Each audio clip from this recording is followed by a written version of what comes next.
March has been a very interesting month for all of us on Broken Not Shattered on the BNS podcast.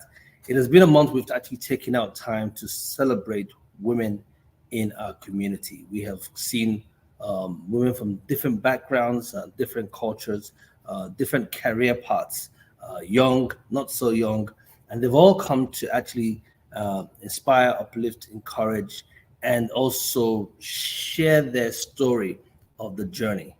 This is the last of the series She is Becoming, because next month we are going to move into a different area altogether. However, my guest today is someone that I truly believe she is the right person to end the month on She is Becoming series and move us into the next series, which you will find out at the end of the show. She is someone who is well sought after all over the world as a big time speaker. She has been interviewed by many organizations, media houses. We're talking about Forbes, The Times, BBC, The Voice, Startup Magazine, business leaders. She is an entrepreneur, an educator. Actually, I read somewhere they called her the youngest education expert in the United Kingdom. We're going to find out in a few minutes who she is and what she is. I am super excited to bring. Let me just cut down on the hype, right, and talk about her because I know she's very modest in everything she does. She's well accomplished and she has done great work. She is British, Nigerian, female, young, and dynamic. Welcome to the first time, and maybe not the last time, our guest today, Miss Onyiye Udokporo. Hi, Onyiye. How are you? I'm fine, thank you. Thank you so much for having me, Ike. Thank you. It's such a joy. Did I miss out anything in that No, whole? you did it. That was such a warm welcome. Thank you so much. Thanks a lot. It's amazing. I did a lot of work reading about you and trying to find out who this young dynamic lady is, and I am in awe of what I've come across, and I hope that by the end of the show we can share that with our audience. Let's start with your childhood. Give us a sense of what it was like growing up in the United Kingdom. So I am one of four. I am the eldest. I am the Ada in my parents' culture, and I take that title very seriously. I wrote about this in my book, the importance of being the firstborn female, and then on top of that, I am the eldest child. So I see myself as a matriarch. That's what my brothers would definitely say. And I have two wonderful parents who, from the very beginning of my childhood, invested in all of our education. And just a quick education for listeners. In the UK, we have state schools. So those are schools that are supported by the government and they are good by international standards, generally speaking. But then we also have private schools where your parents would pay a fee. That fee can range from a small fee to a very substantial fee. Some of these schools now cost about £50,000 a year.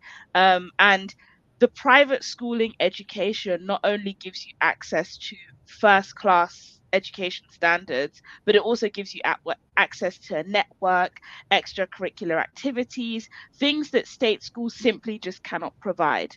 So when I was on my way to going into secondary school, my parents made the joint decision for me to go to a private school. But in order for them to be able to afford it, because like I said, I'm one of four, and despite them being very hardworking, I just said that the school fees can go up as much as £50,000 a year. I needed a scholarship. To be able to go to one of these schools. And so as a child, glory be to God, I got a fantastic scholarship to go to a very prestigious boarding school in the countryside in West Sussex. And that, I would definitely say, has been the pinnacle of my success for sure. It exposed me to a lot. We did. Okay. So what did it expose you to? So how did you cope in that kind of environment? okay, so one of the things I would say it exposed me to is to the belief that you can be anything you want to be. and that you can achieve anything you want to achieve. I am from a part of London that is considered very low aspiration, high crime rates, not a lot of opportunity. Whereas I then went to a school where it was high aspiration, access to any resource that you wanted. I did Model United Nations as a child. I did debating as a child. And as a teenager, I ended up speaking at the University of Oxford, at the Oxford Union, at the finals of the school's debating competition there. I played hockey, I played tennis, I still play tennis now. And that may seem insignificant, but in the UK, we have a big social class thing where being able to play tennis may mean that you signed that big deal with that big CEO of that big organization, Okay. right? So the school exposed me to those things that a state school simply doesn't have the capability to, because they don't have the money to provide those Right. opportunities. Right. Yeah. Wow. Wow. So, and then from there, you moved to, where did you go to college? High school, So, university? Mhm. yeah, as we call it university, I know you guys call it college over in the I States. know. So I I then went to King's College London, where I read for my undergraduate degree religion, politics, and society, which is another way of referring to sociology. And I was the first ever student of the year at King's College London. So that was a very big deal. They'd never given out that award before. So to be the first student to ever receive that reward was such an honor. I'm still lost for words as to how I ended up being awarded in that way. It's a university that has over 30,000 students. So to be selected for that award was just highly incredible. There's no other way to put it. And that definitely did, again, expose me to greater opportunities. I then did my postgraduate degree at King's College London as well, and that is in education, policy, and society, so sociology again. And when I was completing my postgraduate degree, I was awarded top 10 Black student in the UK by an Wow. organization called Rare Recruitment, and that was sponsored by both the University of Oxford and the University of Cambridge. So, highly accomplished. I also won additional prizes at university for being an outstanding academic student as well. So I never let my grades slide. With Nigerian parents, that's not an option. You can do as many extracurriculars as you want, but the most important thing is, were you top of the class? Because every Nigerian parent was top of the class in their day, which I don't know how that's possible, but Right. that's what they will tell us. And so that always kept me going, and that was my academic career. And I'm that's why I'm a big advocate, particularly for women and young girls, to take their education very seriously, because my education has definitely been at the core of my success. Wow. Let's talk about your education, right? We've talked about education generally as Onyiye, what you've actually accomplished in the UK. And I know this is big because I was born and raised in the UK, so I completely understand.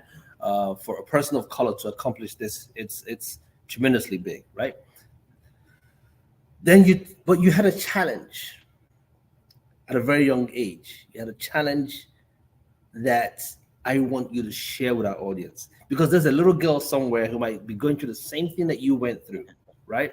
And is listening to you and say, "Wow, she's just accomplished so much. I wish I could be like her. If not for this, and if not for that." Share that story, because I think that's where the core of who you are starts to come from. So I'm dyslexic, and I'm very proudly dyslexic. It's not something that is a secret. It's something that I am very open and honest about. My parents noticed my dyslexia when I was 5 years old. I am the eldest child, but my immediate junior brother is only 13 months younger than me. So academically, there shouldn't be that much of a gap between us.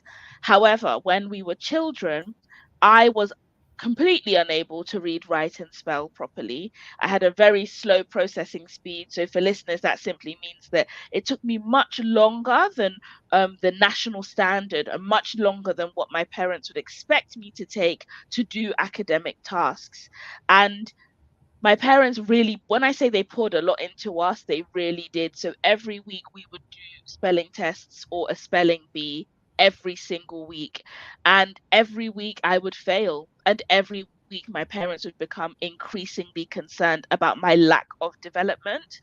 But something that my mother in particular noticed is that that lack of development wasn't linked to my intellect. So I was very, very intelligent, very sharp.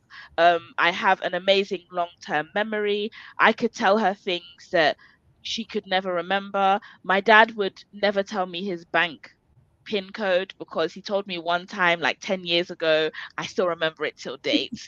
And once your daughter's got a hold of the PIN code, it's game Forget the over. rest. And so things like that. And I also, my mum always said that I had like a wisdom, a level of reasoning that was very, very much beyond my years. But this wasn't showing up in my written work. Um, it turns out that my mother is also dyslexic. It is a genetic condition, so it is likely that one of the parents would be, or somebody within the immediate family would have the condition. So she saw a lot of herself in me, and the message that she continuously echoes, even today when she's talking to parents with children who suspect that they are dyslexic too, is that we must try very hard not to let history repeat itself. So she felt that she wasn't able to maximize her potential because she was born and raised in Nigeria. Who knew about dyslexia in the 80s? Nobody knew about it. And so for her, she wanted to ensure that I didn't go through the struggles that she went through. So she fought for me to get the help that I needed. Wow. And you got that help. Yes, I did. Yeah. And how did that help you? I mean, what were you able to accomplish with that? So the first thing I want to really stress is that, and I'm going to use the word unfortunately, and it's sad that I have to say unfortunately, but I only got the help and the level of help that I got because I went to a school that could afford to provide me with the very best special educational needs support. This is when I went to the private school. Right. I went to a state primary school, and unfortunately, they just didn't have the means to provide me with the support there. They also couldn't see how a black child could be dyslexic. So a lot of my learning need was always attributed to the fact that my mum speaks Igbo and Hausa. My dad speaks Igbo. So at home, it's Igbo, Hausa, English as the languages in the household. And my school were adamant that my parents should stop speaking their languages and they should just speak English. And that is the reason why my reading, writing, spelling, and processing was slow, which it had absolutely nothing to Nothing do to with do with it. Nothing to do with it because today I'm 25, I understand Igbo in different dialects. I'm very, very proud to say that. So when people speak, I can tell you which state they're from, and I'm like really, really into it. I text my grandmother in Igbo. I can read Igbo. I'm very like into the culture. It's very important to me. My dyslexia still shows up in the Igbo. When my mother is speaking Hausa, my dyslexia still shows up there. So it's got nothing to do with the language. So that. in terms of getting the help, the first thing I would say is unfortunately, and I do believe from the work I've done in the States, this is the same. If you want help quickly, it is going to require you as a parent or as an individual to spend some money. That's the first thing. How did the help me? It helped me to see the gifts that dyslexia brings. So one of the amazing things, not for all dyslexics, which is why I always refer to it as my dyslexia, because everybody's dyslexia shows up differently. But generally speaking, dyslexic people tend to be great communicators. How did it help me today? A considerable amount of my income comes from speaking. I am constantly told, and I hope listeners feel the same way, you're a great orator. You really know how to deliver information very clearly, very concisely. Funnily enough, in my case, my dyslexia, once I was taught how to read, write, and spell in a way that works for me, I'm a brilliant writer. And I signed a book deal when I was 22 years old. I hadn't even finished my postgraduate degree yet, right? This was this had my book published in the UK and in the US. Um, people all over the world. I've had people message me from Australia, from New Zealand, from Singapore, saying that they've purchased my book and they're so like grateful that there's a story out there that they can relate to. So how else has my dyslexia always also helped me? It's helped me stand out, actually. Um, there have been a range of different reports that show that many organizations are looking to hire neurodivergent people because of the skill set that we bring. That's So correct. it's helped me in so many different ways. Well, we're going to get back to that. I think I'm going to take it back a little bit, right? Because Yeah. you and I are talking like I completely understand. In my day job, I'm a CEO of an organization, Autism Ally Group, that actually works with children and adults who in the neurodivergent community. So I completely understand what that entails, right? And I see it every day, and I work very closely with them. And we're going to discuss that as we go further. I want to take you back. What is dyslexia? Because someone just listening to you and wondering what's she talking about, right? So we can't assume that everyone understands what we're talking about. Yeah. So the official definition as to what dyslexia is a learning difficulty that gives people challenges with reading, writing, and spelling. Now, in my book, I have altered that definition, and now my definition of it is being used in practice, which is really cool. I like to refer to it as a learning difference as opposed to a learning difficulty. I think that's very important because the language we use when we're talking to people and about people can either help them create their success or break them down. Complete. There's nothing difficult about being nobody is difficult because they have dyslexia. There are challenges that come with dyslexia. And in my book, I explain that those challenges actually go beyond this issue of reading, writing, and spelling. That's just one part of it. So dyslexia affects what we call our working memory. So people with dyslexia tend to have quite poor short-term memory. So when they're having conversations, they may lose their place in the middle of a sentence. You may give them an instruction and 2 or 3 minutes later they've forgotten it. When they're reading or trying to process information, after a short period of time, they find it very difficult to kind of stay focused on that task. However, in many cases, their long-term memory is fantastic. So I can tell you probably what I was doing exactly on this day, this time last year, for example. What were you And doing? it's just oh, don't put me to the test now. I'll just play with you. Go ahead. um, but generally speaking, we're very, very good at long-term memory. So actually, when I was in school, and this is why I have had such an incredible academic career, I tested quite well because I remembered the content from what I was being taught from 2 years ago and was able to bring it forward. However, if my teacher asked me, well, what did we do last week? I would struggle to tap into that memory box. Right.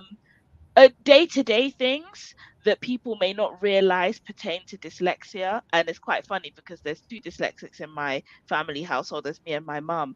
And there's alarms that go off all the time. Another one is time management. My mother has an alarm for when she has to get out of the shower, what time she has to be finished getting dressed, what time she's got to get her shoes on, what time she's got to get in the car to go to work. And this is because most dyslexic people have quite a poor concept of time. So 10 minutes for you is like 20 minutes for us. And that means we're going to be late to most places. And the world is not very forgiving about that, especially in the workplace. So there's a lots of extra work that goes into like learning how to thrive with it and not simply survive. Wow. Onyiye, this is interesting. I say in my workspace that these are people or persons with different abilities and not a disability. Those are my terms. I use that all the time when I'm addressing them. I say, hold on, they don't have a disability. They just have a different ability to accomplish work and whatever it is they want to do. So I completely relate to that. But you turned this around and you made something phenomenal out of it. You brought the business and the education together. Tell us more about it. Give us a sense of that.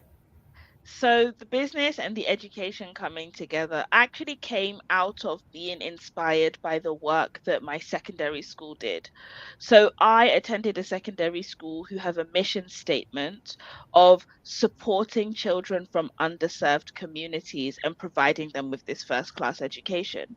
When I came back home to Edmonton for the summer holidays, something that I noticed is that the gap between me and my state school education friends was so wide now. Like I had been exposed to so much. We went on trips to places that were incredible.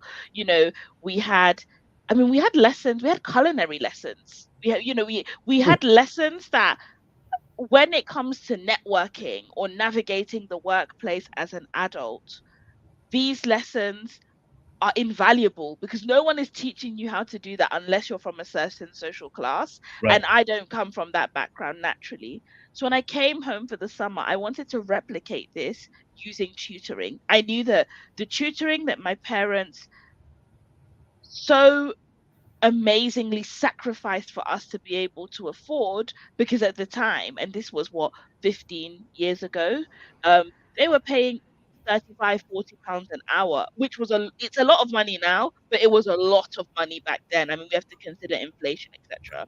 um and what I did was I came back and I said, I'll do this tutoring. I've got a long summer anyway, I'm bored, and I'll do it at a really affordable cost. I think I started off charging people £5 or £6 for the hour. Wow. Children started passing these exams. Me being naturally entrepreneurial said, okay, I'm not going to do this on a one-to-one basis. I'm going to do it in a group style, which again was unique for the time. And in many ways is still unique now because it was group style tuition, but still replicating the feel of having that one-to-one service. I wrote my brothers in as tutors. By the time I got to university, I wrote my friends and like the top performing students as tutors for me across London. Um, and then I had the opportunity, I did another semester, so another bit of study in online education at Tsinghua University in Beijing. I won 2 scholarships to go to China, and Tsinghua is like going to Oxford, Cambridge, Yale, and Harvard on speed. It is so Wow. intense. It's China's #1 university. And so very, very honored to have been given a place there. I studied online education. I came back to the UK. I'm quite good with technology. I made the then Enrich Learning website by myself, and the rest is history. Built Enrich Learning, and now in terms of how have I been able to pull that together, not only are we still providing the tutoring, so we provide the tutoring online in groups, and I have a tuition center in North London in Winchmore Hill. We also are building the UK's largest ethnic minority parent community, and it currently sits at about 700 members. So and these are predominantly Black and brown parents, because I'm trying to give people access to information so that their children can have stories that are even greater than my own. Wow. Wow. This is big stuff. This is super exciting stuff. And now it's become a big business that you've actually turned into from having kids, you said, in your mom's living room, and Yeah. then now you've moved it into a center of learning where people log in. Are all your participants based in the UK, or do people come from all parts of the world? So we've got people from all parts of the world. We've had interest from the Caribbean. We've had interest from West Africa, particularly Nigeria, especially with those parents who have either put their children in international schools with the hopes for them to come to the UK for university study, or those who are in the process of immigrating to Western countries. And it's such a special thing because it's that safe space for parents. I've also built out an arm of the business that focuses specifically on special educational needs. And you don't need to be in the UK to join the community. It's free. We have a free WhatsApp um, community that people join, and resources are sent out. I give parents access to experts to ask questions. So it's something really, really special. Wow. Before we go on our short break, uh, can you share information where they can find you, how they can follow you? Where can they get this information? Because I think that's very important. So if you just type in my name, which is on the screen, you can follow me on Instagram. I'm quite big on LinkedIn as well. You can go on my website. And in terms of all the stuff pertaining to education and tutoring, the organization is called Enrich Learning. Wow. We're going to take a break, and when we come back, we'll continue talking to Onyiye. This is going to be a great session.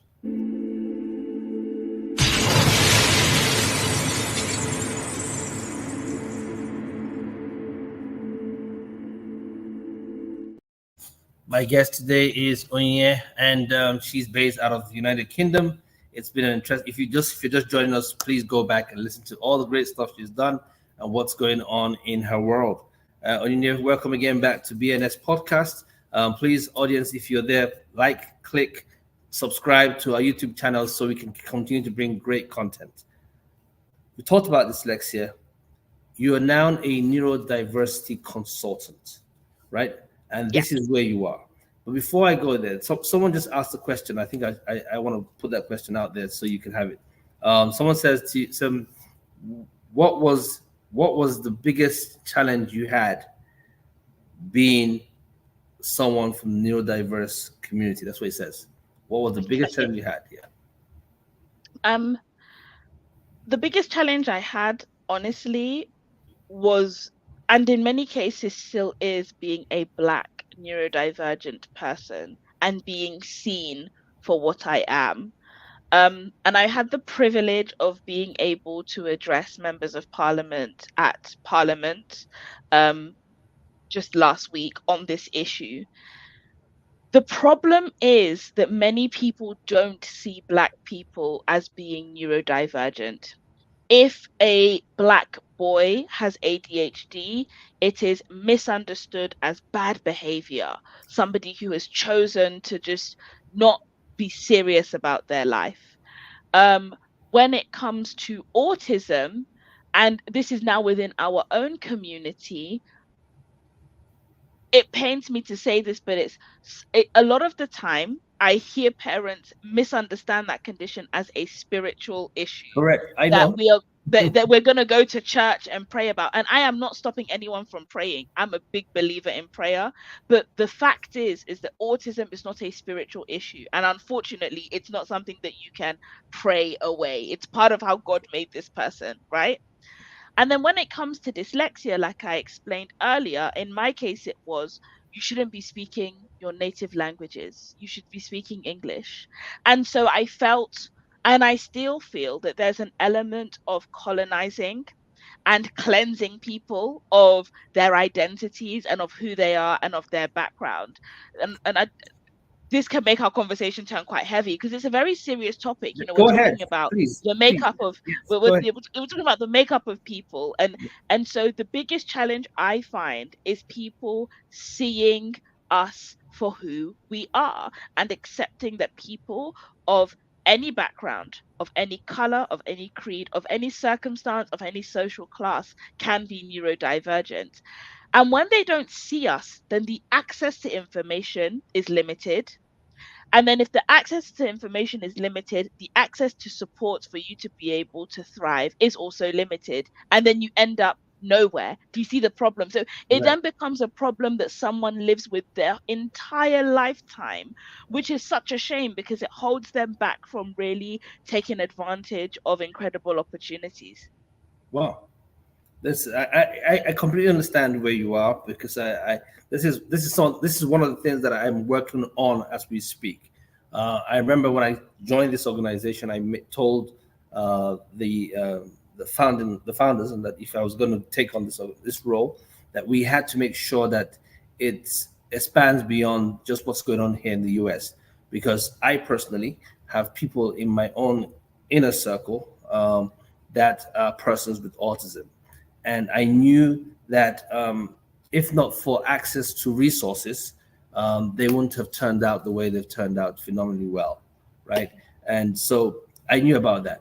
And I also knew that in the African content, and this is where education and awareness comes in, that it's being seen as, like you said, spiritual, and people are trying to either pray it away or spank the child away to the point where they're just completely broken, And I'm trying to now use my platform and my organization backing me to expand this work into Africa.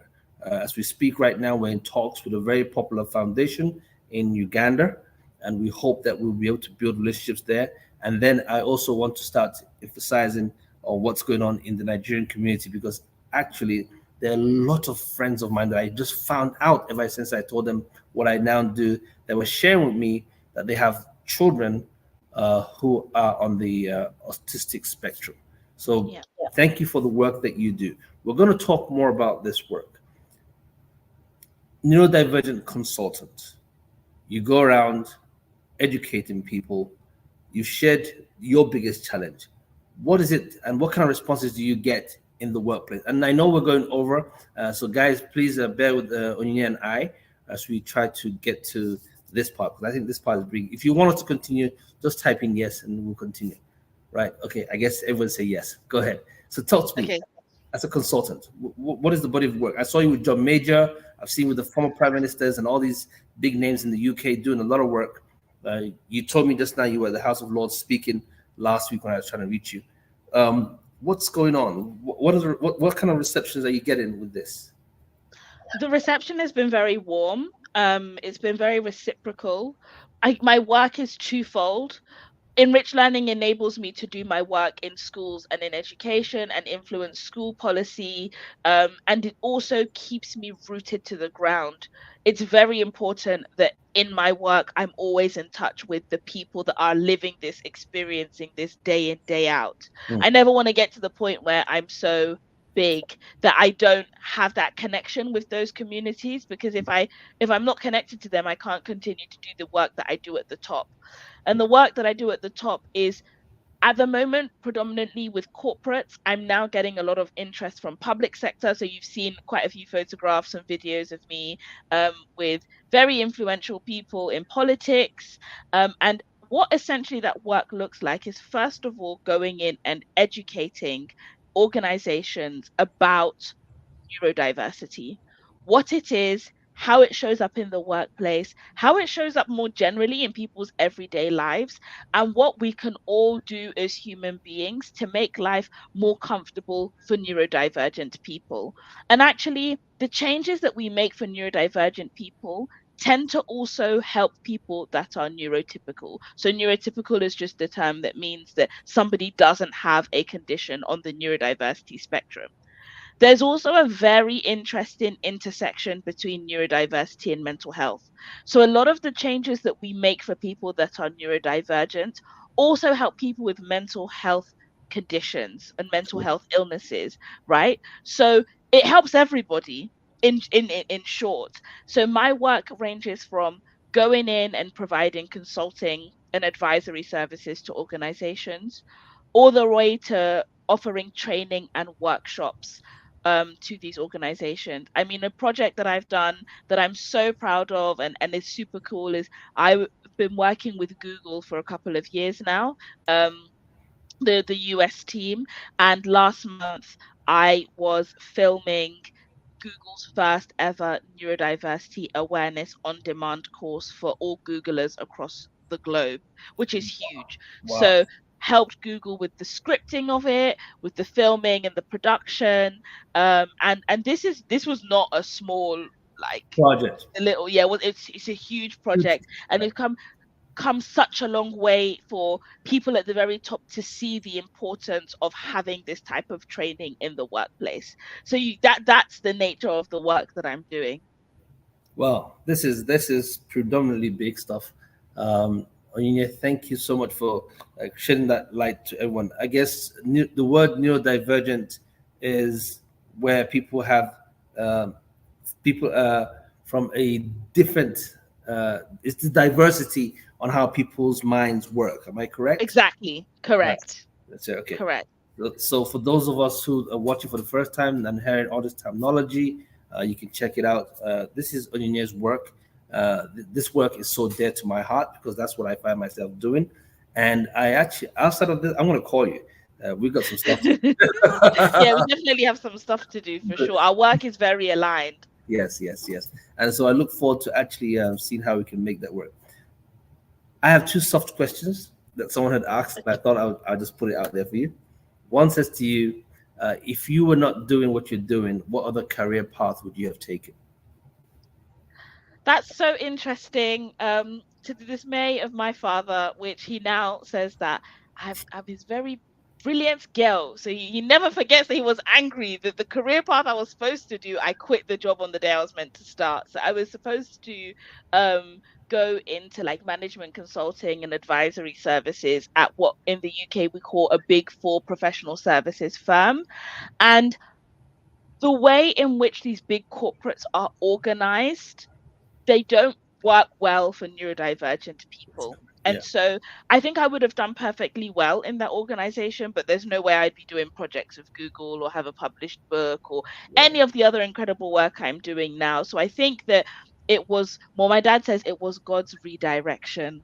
But when I came and told him I quit the job, he wasn't all that happy, which I can understand. yeah. And I think from a parent's point of view, it was that fear of the instability of going into entrepreneurship um, at a very young age, right? At a very, very young age, straight out of my postgraduate degree, if I'm to be completely honest. So that's one thing I would have done.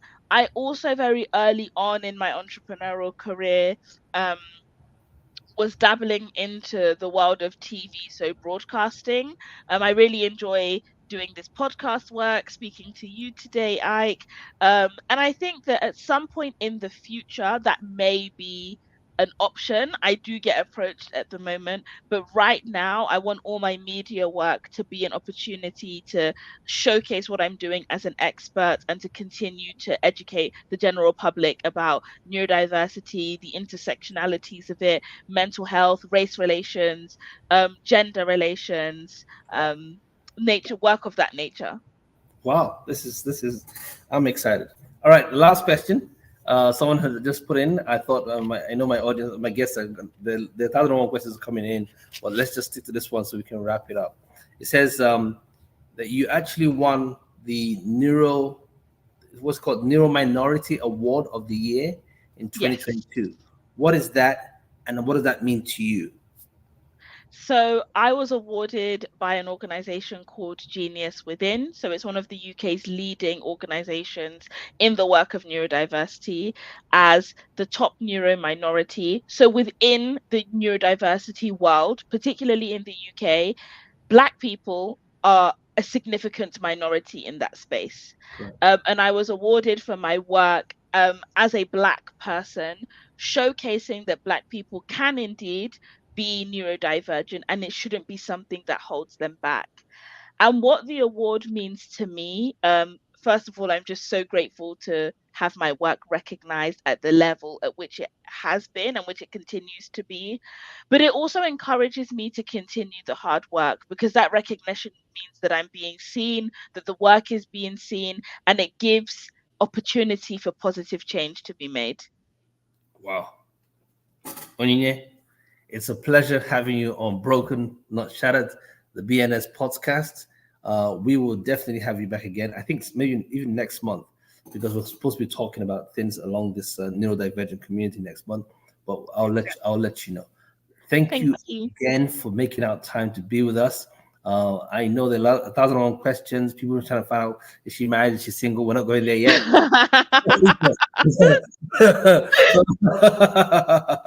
So, you can follow her on Instagram and find out that.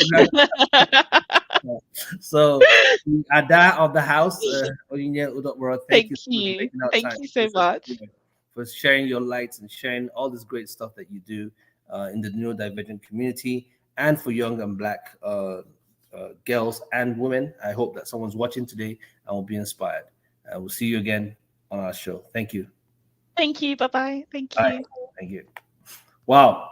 All right, guys, we got to wrap this up. It's been a joy and a pleasure of having this great woman speak to us on this. We pray that everyone else would learn and has picked up something.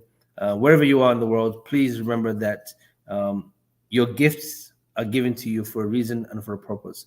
Feel free to utilize them and make the best out of it. For all the women who have joined us on this platform in the last 1 month and beyond, I want to say a big thank you to each and every one of you. We celebrate you. We continue to celebrate and acknowledge all your great accomplishments that you've actually shared with us on this platform on the series. This is the last of that series. She is becoming Women Inspiring Others. And with that, I'm going to end this podcast with my 3 famous and powerful words: love, peace, and more grace. Please subscribe to our YouTube channel, hit the notification button so you always know when the content is. And I promise you, I'll bring better content and greater content as we continue to grow in this community. Thank you again. See you next week.